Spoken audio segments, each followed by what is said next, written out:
우리 하나님의 말씀 빌립보서 2장 5절입니다. 빌립보서 2장 5절 말씀 보시겠습니다.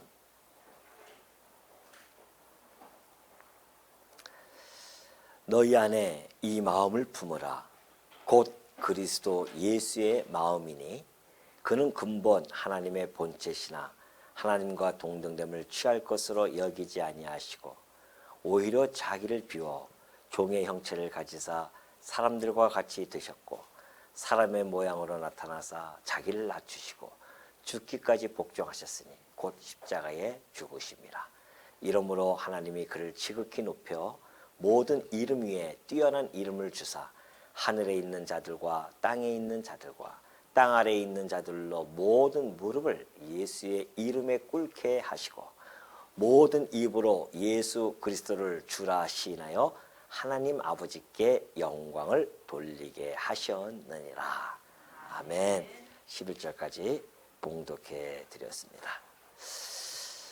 우리 지금 바울이 빌립보 성도들에게 이 편지를 통하여서 성도들이 어떠한 복음에 합당한 생활을 어떻게 영위해 가는지에 대해서 하나하나 지금 잘 겉면으로 그 설명을 해주고 있습니다.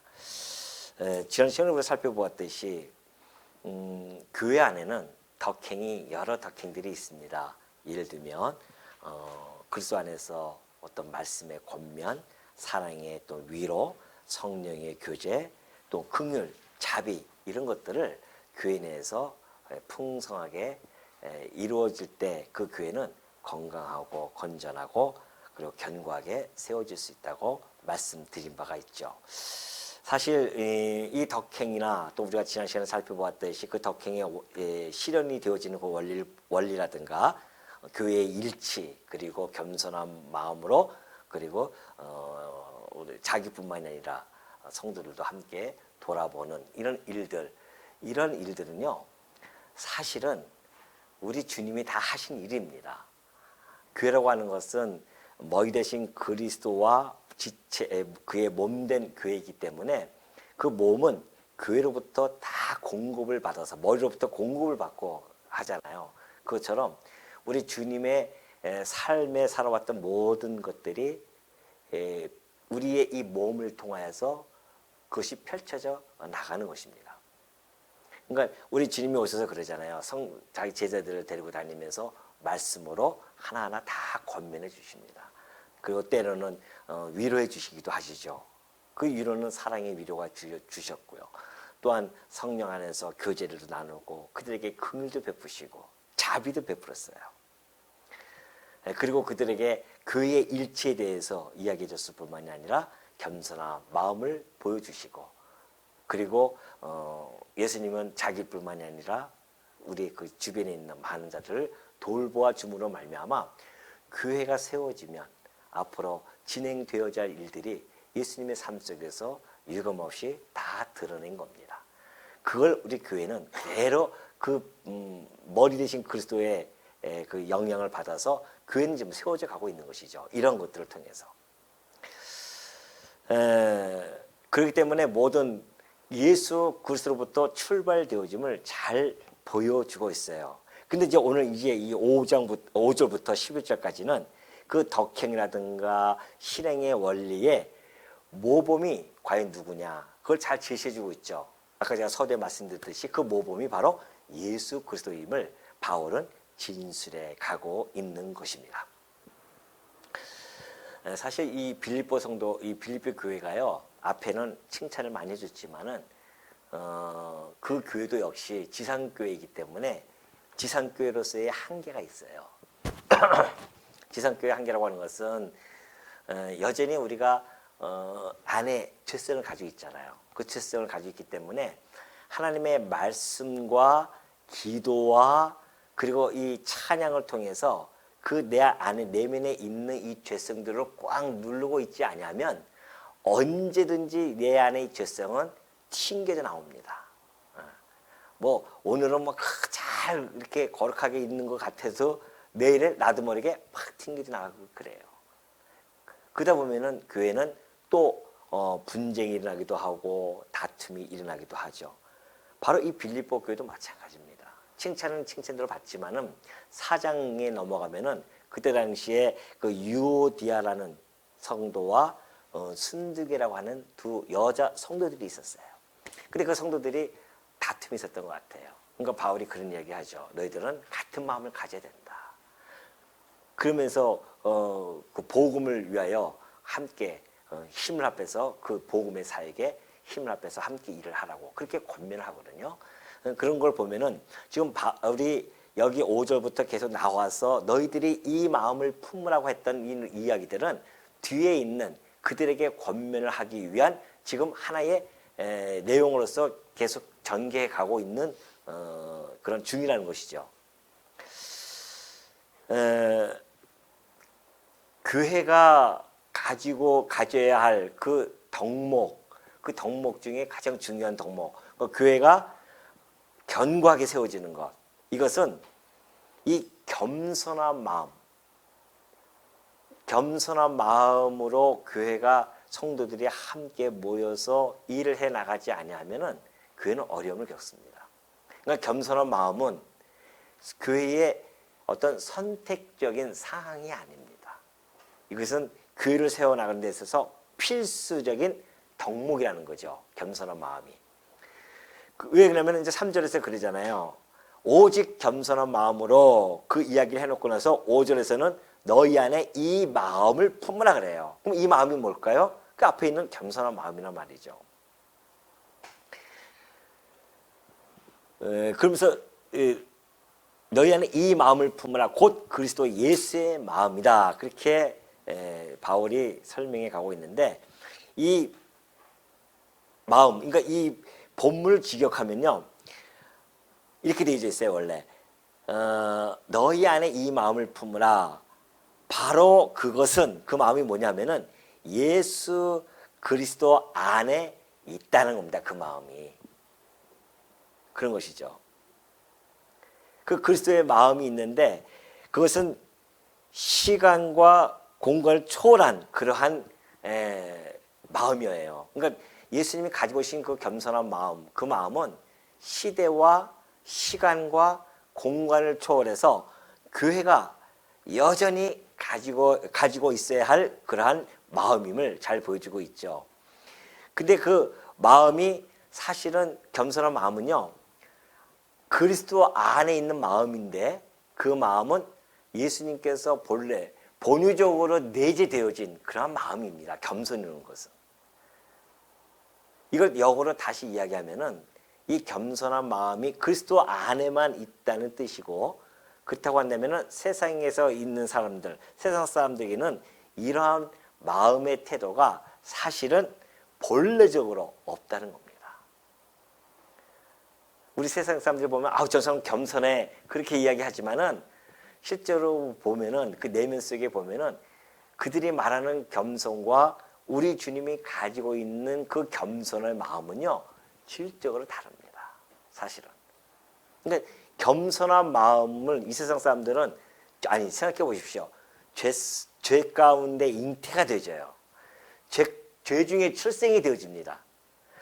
죄 가운데 살아가는 우리들인데 무슨 놈의 겸손한 마음이 나오겠습니까? 교만과 오만과 자만과 어떻게든지 내가 저 사람을 눌러서 내가 그 위에 서리라고 하는 그러한 마음들, 시기와 질투하는 마음, 이것이 인간의 내면에 늘 잠재되어져 있는, 내재되어져 있는 속성인데 그 안에 겸손이라는 마음이 들어갈 틈이 있을까요? 없어요. 그러니까 만약에 우리가 그런 겸손할 수 있는 마음이 있었다고 한다면 바울이 이런 권면을 안 하죠. 너희 안에 이 마음을 품으라는 겁니다. 그것이 곧 그리스도 예수의 마음이라는 것이죠. 자, 제가 지금 말씀드리는 것은 마태복음 11장 29절에서 예수님이 하셨던 그 말씀을 가지고 이야기하는 것이고요. 뿐만이 아니라 바울도 이 말씀을 가지고 지금 이 말씀을 전개하고 있는 겁니다. 나는 마음이 온유하고 겸손하니 그래 우리 주님께서 나의 멍에를 메고 내게 배우라 그리하면 너희 마음이 힘을 얻으리네. 자, 마음이 온유하고 겸손하다고 해요. 저는요, 이 말씀을 이렇게 묵상하면서, 야, 진짜 우리 주님은 둘 중에 한 분이시다. 시대의 최고의 사기꾼이 아니면 진짜 하나님이시다. 왜 그러냐면은 세상에 그 어떤 자가 아담 이후로 태어난 모든 자들이 와가지고 이렇게 담대하게 얘기하는 자가 아무도 없어요. 물론 제가 뭐 소크라테스라든가 뭐 서양 그리스의 철학자들 또는 뭐 동양의 철학자들, 공자, 맹자 뭐 그 책을 내가 다 섭렵을 안 했기 때문에 제대로 보지도 않았지만은 섭렵을 안 했기 때문에 잘 모를 수도 있지만 분명한 것은 그 책 내용에 나는 세상의 빛이니라 이렇게 얘기한 사람은 없었을 거예요. 그래서 그렇게 얘기한 사람은 교주들이 있죠. 그래서 내가 얘기한 거예요. 사기꾼들은 그렇게 이야기해요. 내가 세상의 빛이다. 내가 생명의 떡이니라. 나는 곧 길이요 진리요 생명이다. 이렇게 자기에 대해서 확고하게 얘기하는 자가 누가 있냐 말이죠. 더군다나 여기서도 나는 마음이 온유하고 겸손하다. 사람들이 그걸 그 보고서는 뭐라고 했습니까? 이 교만한 자 이렇게 할 거 아니에요? 세상의 법칙은 어떻게 합니까? 아유 나는 참 겸손하지 못하다는 걸 자꾸만 보여줘야 되잖아요. 누가 겸손하고 아유 무슨 소리 큰일 날 소리 내가 무슨 겸손합니까? 그렇게 겸양을 떠는 것이 우리 인간들의 모습인데 예수님은 안 그렇습니다. 얼마나 강력하고 단호하게 말씀하시는지 나는 마음이 온유하고 겸손하다는 겁니다.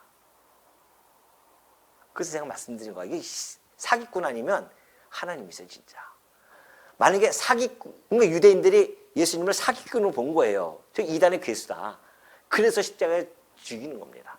그러니까 예수님을 사기꾼으로 이런 걸 보고서 사기꾼으로 바라본 자는 예수님을 배척하는 자들이고 우리처럼 그냥 야 이분은 진짜 하나님이시구나 라는 것을 믿는 자들은 우리는 하나님의 나라의 백성으로 살아가는 거고요. 이것이 극명하게 갈라집니다. 그런데 지난주에 우리 장로님이 이 노래 하셨잖아요. 온유한 마음, 그죠? 주님의 마음. 이것도 2절이 그거예요. 겸손한 마음, 주님의 마음. 동무들아 어서와 이 마음 배워요. 이걸 어린이 찬송에다 넣을 게 아니에요. 사실 이 내용이. 우리들이 불러야 할 찬송 아닙니까? 근데 그 노래 갖다가 어린이 찬송에다 집어넣고 이걸 안 부른단 말입니다. 우리가 정말 주님에게 배울 것은 온유한 마음, 겸손한 마음입니다. 근데 예수님이 그래요. 나의 멍에를 메고 내게 배우라고 합니다. 여러분 겸손한 마음을 바울이 지금 품으라고 했잖아요. 어떻게 품을 거예요? 알처럼 이렇게 있으면 가슴에다 품기나 하지. 겸손한 마음을 품으라는데 이거 어디 가서 품을 거야? 이거 어디 있느냐고 겸손한 마음이. 근데 우리 주님이 그 길을 보여주시는 겁니다. 내 마음은 온유하고 겸손하니 나의 멍에를 베고 배우라는 겁니다. 겸손한 마음은 품는다는 뜻은 그리스도 앞에서 그리스도에게 그 겸손한 마음을 배우는 거예요. 근데 배우면 그냥 쉽게 이렇게 앉아서 배우면 좋잖아요. 우리처럼. 그게 아니에요. 뭘 매요? 나의 멍에를 메고 배우래요. 그러니까 겸손한 마음은 그리스도께서 지으신 멍에와 아주 밀접한 관계가 있다는 겁니다. 이 내용을 풀어낸 것이 바로 6절부터 11절까지의 내용이에요. 8절까지의 내용입니다. 6절부터. 자, 이 6절부터 11절까지는요. 복음의 진수가 완전히 여기에 요약이 되어져서 담겨져 있습니다. 그리스도께서 선지하시고 예를 들어서 그리스도께서 예수 그리스도께서는 하나님의 아들로서 이곳에 먼저 선지하고 계셨다는 겁니다. 이 땅을 창조하시기도 전에 이미 존재하고 계신 분이에요. 이걸 이야기하고 그리고 이 땅에 비하의 신분으로 오셔요. 그리고 승기의 신분이 되어지십니다. 이것이 복음의 내용 아니겠어요? 핵심 내용이란 말입니다. 이 복음의 내용을 6절, 7절, 8절이 쫙 풀어납니다. 아주 응축해가지고서는 요약을 해놓은 것이 바로 이 다음 내용입니다. 자, 한번 볼까요? 6절에 그리스도의 마음을 품는데 어떻게 품을까요? 했더니만 이제 거기서 이제 풀어나갑니다. 어떤 마음을 우리가 품어야 될지, 어떻게 풀어야 될지 보여줍니다. 그는 근본 하나님의 본체시나 하나님과 동등됨을 취할 것으로 여기지 아니하시고 그래요. 근본, 이 근본이라는 단어는 그 헬라어로 히파르코라는 단어인데요. 뭐뭐뭐 있다는 뜻입니다. 뭐뭐 있다. 그러니까 그러면서 현재 분사를 사용해요. 무슨 얘기냐면은 있다고 하는 그 이야기에 현재 분사가 사용되어진다고 하는 것은 자, 전에도 있었고 현재도 있고 앞으로 계속 있을 것이다. 영원토록 있는 존재다. 이런 뜻입니다. 그러니까 그런 의미로서 사실은 이 단어는 근본이 우리나라는 근본이라고 이렇게 번역했지만 그냥 있다예요. 그래서 그 시간적인 개념을 초월한 단어입니다. 그 사실 이것을 번역하면은 이렇게 되어 있어요. 그는 하나님의 본체 안에서 존재하고 계시는 분이다. 원래 이런 뜻이에요. 그는 하나님의 본체 안에서 존재하고 계신 분이야. 그런 뜻이죠. 사도 요한은요, 예수님의 이 선제에 대해서 너무나 잘 표현해주고 있습니다. 요한복음에도 잘 나타나 있잖아요. 태초에 말씀이 계시니라. 이 말씀이 하나님과 함께 계셨으니 이 말씀이 곧 하나님이시다. 그렇게 아주 선을 해 주십니다. 예수 그리스도께서는 존재하고 계시는데 하나님의 본체 안에 존재하고 계셔요. 그러니까 사도 바울은 또 이렇게 또 말씀해 주고 계시죠. 아버지 품속에 있는 독생하신 하나님이 나타나셨다 그래요. 예수님을 향해서 뭐라고 얘기했냐면 하나님, 그러니까 아버지 품속에 있대요. 품속에 있는 독생하신 하나님이라고 그렇게 표현합니다. 그래서 이 예수님께서 하나님의 본체 안에 존재하고 계신다는 이 이야기는 삼위일체 교리를 아주 튼튼하게 뒷받침해주고 있는 겁니다. 그래서 우리 주님은 하나님과 동일 본체이시며 동일 성질을 가지고 계시다. 본질을 가지고 계시다. 그렇게 이야기를 하는 겁니다. 그러면서 이제 본체라고 하는 의미가 또 있어요. 본체라는 것은 이것은 이제 우리 그 원래는 형상이라는 단어입니다. 형상. 근데 형상이라고 하는 것은 일단 우리처럼 이런 모양 이런 뜻을 가지고 있지 않죠. 왜? 하나님은 영이시기 때문에 그래요. 그 형상이라는 이 본체의 뜻은 하나님의 본질적인 어떠한 성질과 성격을 뜻하고 있다는 겁니다. 그러니까 하나님의 본질을 가지고 있는 성질, 성격이죠. 이것을 우리 예수님도 함께 가지고 계심을 잘 보여주고 있죠. 하나님과 사실은 그분은 동등되신 분이십니다. 그러니까 여러분 우리의 뭐 되신 그리스도를 정확하게 아셔야 됩니다. 많은 사람들은 2000년 전에 그냥 목수의 아들로 태어나서 살아왔기 때문에 그냥 뭐 3대 성인이다 4대 성인이다 그것에 그나마 좀 높여줘서 그렇게 하려고 하지만은 아니에요. 우리가 믿는 우리의 주님은 하나님이셔요. 사실은. 그러니 대단한 거 아니겠어요? 왜 대단하냐? 그 이후에 그분이 하셨던 행동이 얼마나 대단한지 모릅니다. 하나님과 동등됨을 취할 것으로 여기지 아니하시고요. 오히려 자기를 비워 종의 형체를 가지사 사람들과 같이 되십니다.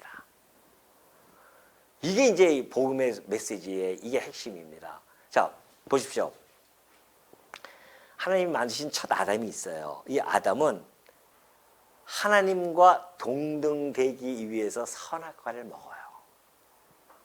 그죠? 하나님과 동등되기 위해서 하나님같이 된다고 하니까 얼마나 기쁩니까?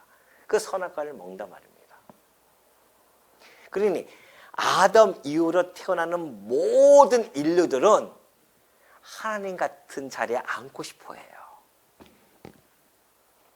솔직히 우리가 왜 공부를 이렇게 자식들한테 매를 대가면서 왜 공부를 하라고 합니까? 왜 그렇겠어요? 너 좀 높은 자리에 있어가지고서는 떵떵거리 좀 잘 살아라. 그거 아니겠어요? 솔직히 말해서 다. 그게 바로 알고 보면은 인간의 내면에 깊숙이 들어가 보면은 그것이 하나님 자리처럼 앉고 싶은 거예요. 왕노릇하고 싶단 말입니다. 이 땅에서 왕노릇하고 싶은 거예요. 그래서 아담 이후로 태어나는 자들은 어떻게든지 하나님처럼 살고 싶은데 잘 안 된단 말입니다. 근데 어느 날 그걸 발견합니다. 그게 뭘까요? 네? 큰 소리를 하셔야지 알지. 아니. 하나님 그 이후에 이제 인간들이 태어나면서 인간들이 하나님과 갖고 싶어 하는데 동등됨을 갖고 싶어 하는데 안 되잖아요, 잘. 근데 어느 날 그것이 이 사회 속에서 푹 솟아 나왔어요. 아니, 바벨탑 말고요. 제가 원하는 답이 잘 안 나오네요. 예수님이 하신 말씀입니다. 너희가 하나님과 뭘? 재물을 겸하여 섬기지 말라고 하죠. 우리 주님께서 그 재물이 하나님과 동등됨을 할 수 있는 능력이 막 나타나게 보이는 거예요. 실제로 안 그러지만. 그러니까 사람들이 그때부터는 어디로 쫓습니까? 재물을 쫓기 시작합니다. 그래서 재물이 많으면 조금 한 몇백억만 있어도 꼭 하나님처럼 진짜 군림할 수가 있는 거예요. 사람들이 와서 막 고기를 막 숙이고 가는 곳곳마다 한번 착 뿌리면 그냥 난리가 아니잖아요. 못할 게 없어요. 그러니 사람들이 하나님 자리에 앉을 수 있는 것은 유일한 재물뿐이었구나. 그래서 뭐가 나옵니까? 물질 만능주의가 나온 겁니다. 물질 만능이다. 그러니 전능하신 하나님을 보이지 아니하는 전능하신 하나님을 쫓겠어요. 눈앞에 생생하게 화로처럼 팔팔거리는 그 눈에 보이는 물질 만능을 쫓겠습니까? 사람들이 그래서 이걸 쫓는 겁니다. 아담 이후로 태어나는 모든 인간들은 하나님과 동등됨을 원해요. 근데 이게 웬일입니까? 정작 하나님의 아들은 하나님 품속에서 독생하고 계셨던 그 하나님은 하나님과 동등됨을 취하지 아니하시고 오히려 자기를 비어서 어떻게 해요? 종의 형체를 가지고 이 땅에 오신단 말입니다. 특히 어떻게 이런 일이 벌어질 수 있냐 말이죠.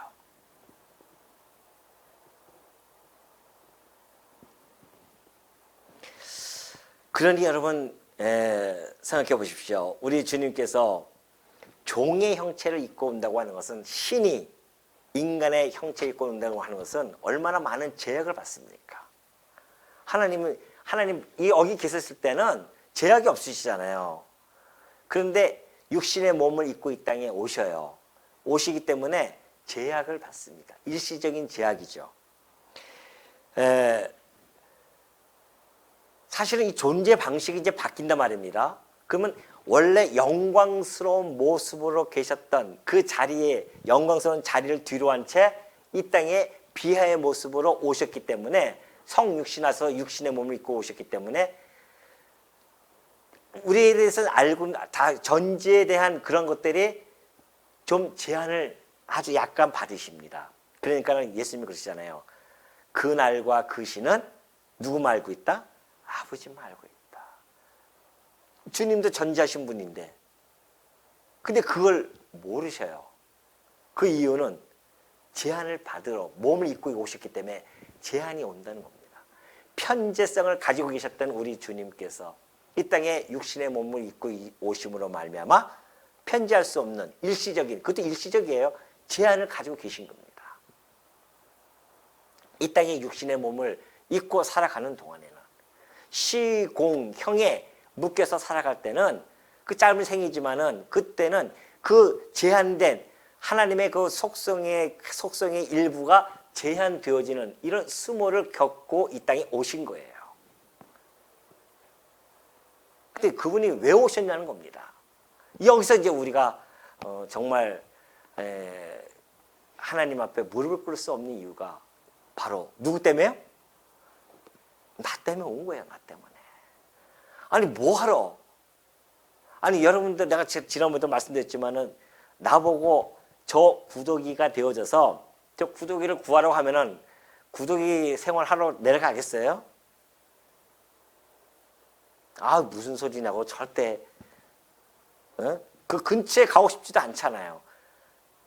근데 그것보다도 더한 거예요. 사실은 신이라고 하는 그 몸, 그 본체가 육신의 이 종의 형체를 가지고 이 땅에 사람들 같이 되셨단 말입니다. 그래서 8절에 보니까 사람의 모양으로 나타나서 자기를 낮추시고 죽기까지 복종하셨으니 곧 십자가에 죽으시니라. 죽기까지 자기를 사람의 모양으로 나타나서 자기를 낮추셨다는 겁니다. 낮추셨는데 어디까지 낮추셨냐면 죽기까지 복종하심으로 십자가에 죽으셔요. 그보다 더 낮아질 수 있겠습니까? 십자가에 달려서 처참하게 저주를 받아 죽는 것보다 더 낮아질 수 있겠냐 말이죠. 죽어서 저 음부까지 갔다 오신 분이에요. 우리 주님께서는. 그보다 더 낮아질 수는 없어요. 그러니 예수님의 전 생애를 보면, 예수님 이 땅에까지 오셔서 전 생애를 보면은 철저하게 자기를 부인하시고 자기의 헌신하시고 자기를 희생한 그런 모습을 우리에게 너무나 잘 보여주고 있습니다. 그래서 우리 주님께서는 이렇게 이야기하신 겁니다. 누가복음 9장 23절에 보면은 제자들에게 이렇게 얘기해요. 또 물에게 이르시되 아무든지 나를 따라오려거든 자기를 부인하고 날마다 제 십자가를 지고 나를 따를 것이니라. 우리 주님을 따를 자들은요 자기를 부인해야 됩니다. 자기를 헌신하고 자기를 희생하는 곳이 교회예요.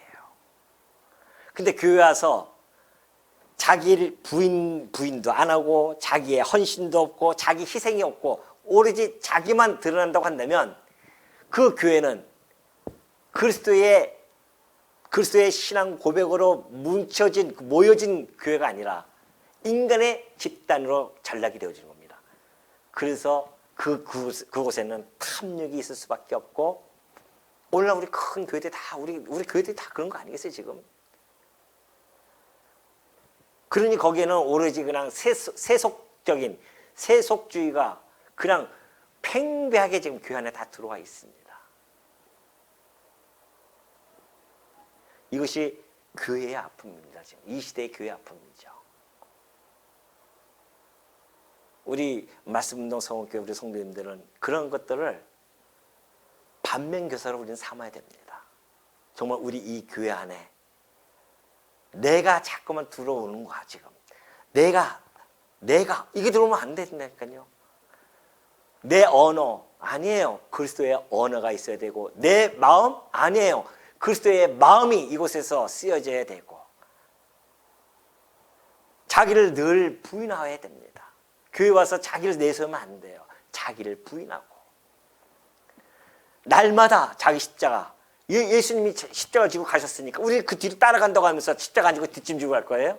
아니에요. 그 십자가를 남은 고난을 우리는 안고 가는 자들입니다.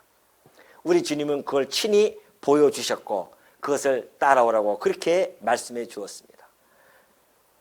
그러니 제자들도 자기 다 부인하고 그리고 십자가를 지고 그 생을 따라간 겁니다. 예수님의 말씀대로. 근데 이게 되겠어요? 따라갈 수 있겠냐고 십자가를 지고. 안 돼요. 그래서 제자들도 안 되기 때문에 예수님께서 올라가셔서 성령을 보내주신 겁니다. 성령의 힘이 아니고서는 그 일을 행할 수 없는 걸 너무나 잘 알고 계셔요. 우리의 연약함을 너무나 잘 알고 계신단 말입니다. 그래서 성령을 보내주셨죠.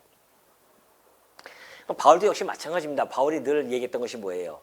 자기가 가진 모든 것을 다 배설물로 여길 줄 알아야 됩니다.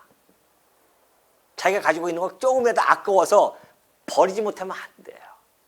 자기의 어떤 학위, 자기의 명예, 자기의 어떤 재물 또는 자기의 또 뭐가 있어요?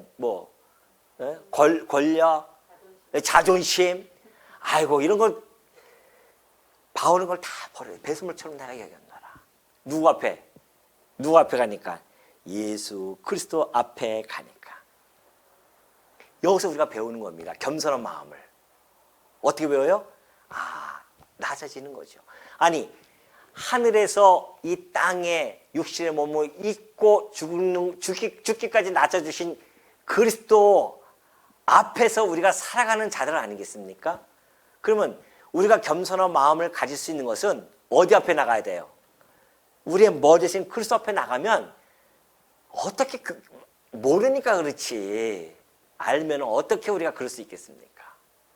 모르니까는 우리가 여기서 막 교만을 떨고 왕놀타려고 교회에서 하고 안 그러겠어요? 그런데 예수 그리스도가 우리의 왕이시고 이 교회의 머리라는 것을 우리가 깨달으면 깨달을수록, 그래서 우리가 이 교회에 모이면 우리 주님이 우리를 불꽃 같은 눈동자로 지켜보고 계신다고 하는 것을 안다면 어디 감히 하나님 앞에서 어떻게 해요? 그리스도 앞에서 교만을 떨 수 있겠습니까? 그리스도의 마음을 품는 것은 그리스도 앞에 가야만이 됩니다. 그리스도 앞에서 가서 그가 얼마나 낮아졌는지를, 우리의 왕도 그렇게 낮아지셨는데, 자기를 낮추셨는데 어딜 내가 고개를 이렇게 들고서는 이렇게 하고 교회에서 이렇게 할 수 있겠어요? 몰라서 그렇죠. 아니, 세상에서도, 세상의 그 속담도 뭐 벼가 익으면 고개를 숙인다고 하는데, 우리가 교회에서 많이 우리가 공부를 하면 뭐 하냐 말이죠. 이론적으로 이걸 다 꿰뚫고 있으면 무슨 소용이 있겠어요? 다 울리는 깽가리가 되어집니다. 우리 다 경험했잖아요. 아니, 이거 우리가 완벽하다고, 뭐 우리의 구조가, 논리가 완벽하다고 그렇게 했음에도 불구하고 나타나는 현상은 뭐였었습니까? 결국 그것이 다 울리는 깽가리처럼 되어버렸잖아요. 우리가 많이 배운 것을, 우리가 말씀을 깨달았다고 하는 것은 반드시 우리의 몸에서 나올 수밖에 없습니다. 몸에서 나오지 않으면서 말씀을 깨달았다고요? 참만의 말씀, 자기 기만입니다. 그야말로 그리스도 앞에, 주님의 말씀 앞에 가면 우리 사자치 다 드러날 겁니다. 그러니까 우리는 그런 소리를 할 수가 없어요. 그저 교회 오면은 가슴을 쳐야 됩니다. 주여, 나는 죄인으로서이다. 나를 어떻게, 이 죄인을 나를 이 자리에 불러주셨나이까. 그 마음을 가지고 교회 생활을 하셔야 된다니까요. 교회 오면은 그것부터 하고서는 하셔야 돼요. 그 기도부터 하고. 어쩌자고 나를 이곳 자리에 불러주셨습니까? 당신의 이 존엄한 자리에 나를 불러주셔서 당신의 백성을 삼아주셨습니까? 내가 있어야 할 곳은 저 지옥불이었는데. 안 그래요? 그것에서 나를 건져주셨습니다. 당신이 낮아짐으로 말미암아, 당신을 낮추심으로 말미암아 내가 높아졌는데요.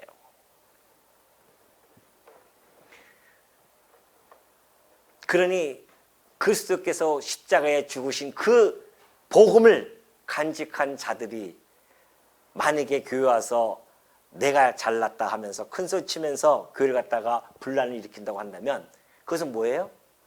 복음이 작동된 게 아니에요. 자기의 가지고 있는 본성이 작동된 겁니다. 그러니 바울이 지금 너희를 겸손한 마음을 가져라.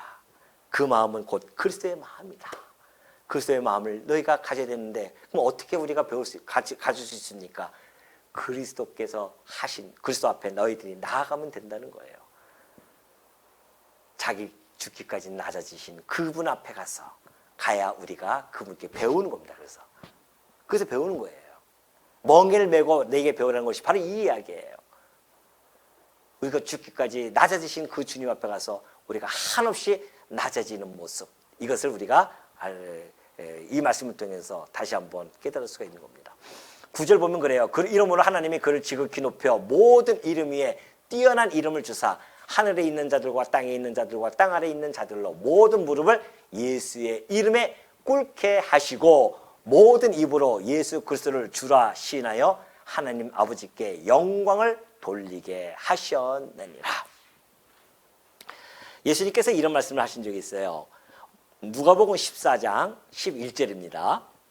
무릇 자기를 높이는 자는 낮아지고 자기를 낮추는 자는 높아지라. 이런 말씀을 해 주셨는데, 이 교회에서 높아짐의 비결을 너무나 잘 보여주고 있습니다.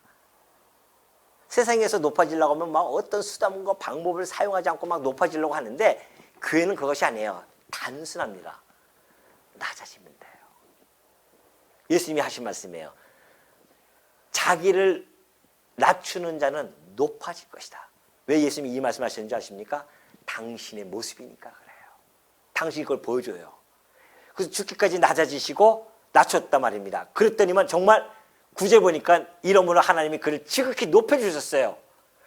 예수님이 자기를 낮추셨는데 진짜 높아지셨단 말입니다. 그러니 예수님이 이 말씀을 하신 것은 이것이 교회에 작동되어지는 원리란 말이죠. 교회에서 우리가 높아진다고 하는 것은 내가 낮아질 때에 우리 주님께서 높여주시는 겁니다. 자기를 자꾸 높아지려고 하면 안 돼요. 내가 누군데, 내가 이래봬도 뭐예요? 이래봬도 뭐 어쨌다고 해요? 아무것도 아니잖아요.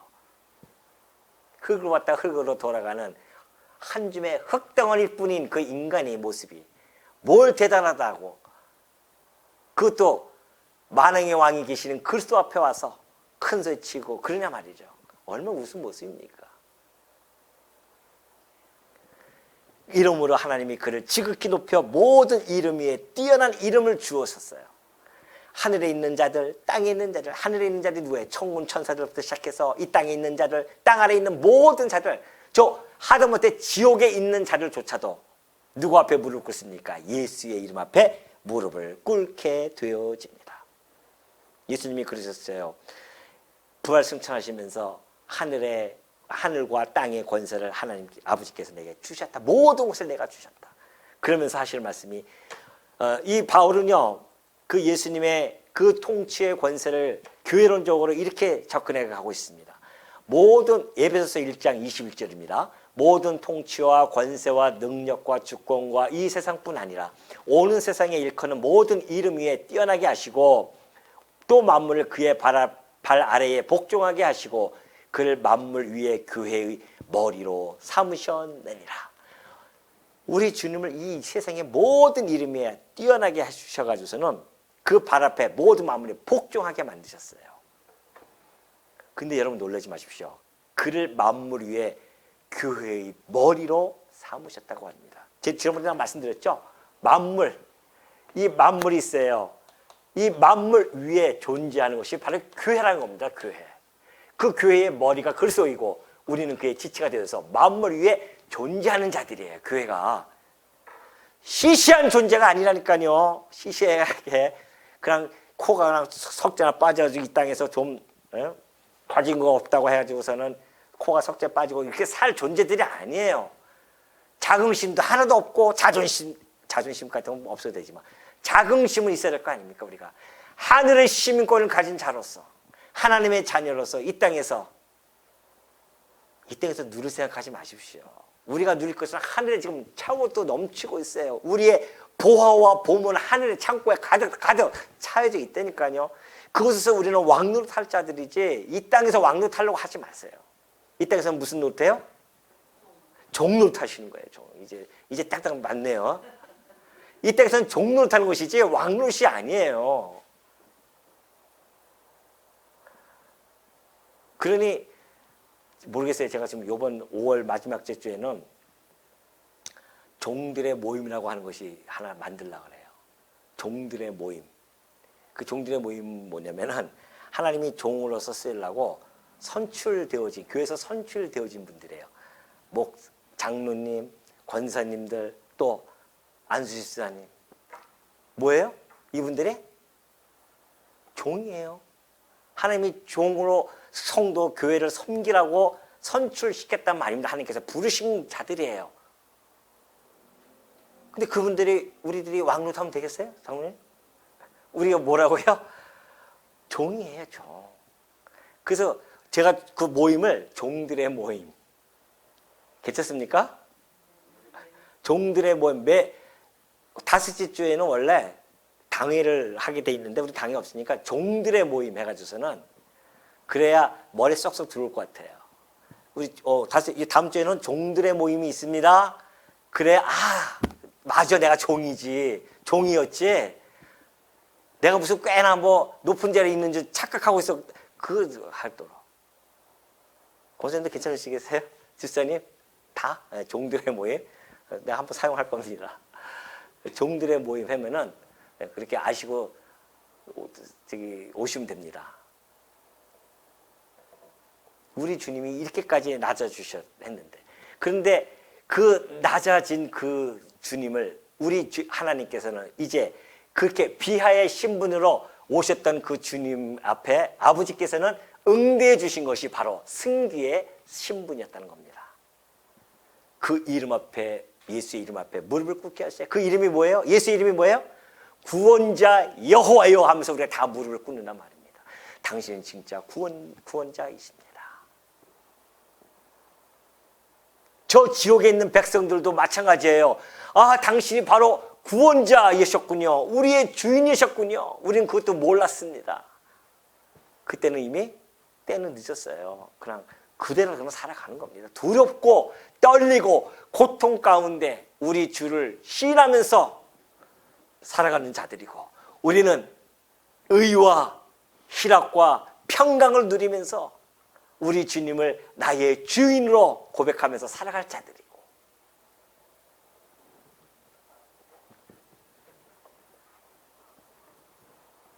그러면서 모든 입으로 예수 그리스도를 주라 시인하여 하나님 아버지께 영광을 돌리게 하셨느니라. 이 모든 일들의 귀결점은 뭐냐? 바로 영광. 누구의 영광? 하나님의 영광입니다. 이 모든 일들을 통하여 누구에게? 아버지께 영광을 돌려드리는 것. 그 영광을 아버지께 돌리게 하는 것. 이것이 이 모든 역사, 만물과 만사의 목적과 의미입니다.